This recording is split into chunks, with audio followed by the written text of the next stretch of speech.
ಈ ಜನುಮವೇ ದೊರಕಿದೆ ರುಚಿ ಸವಿಯಲು.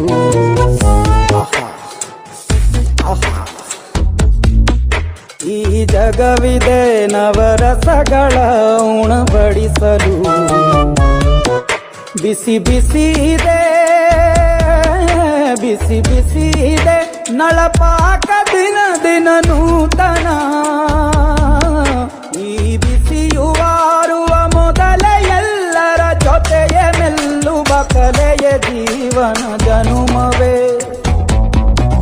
ಈ ಜನುಮವೇ ದೊರಕಿದೆ ರುಚಿ ಸವಿಯಲು. ಈ ಜನುಮವೇ ದೊರಕಿದೆ ರುಚಿ ಸವಿಯಲು. ಈ ಜಗವಿದೆ ನವರಸಗಳ ಉಣಬಡಿಸಲು.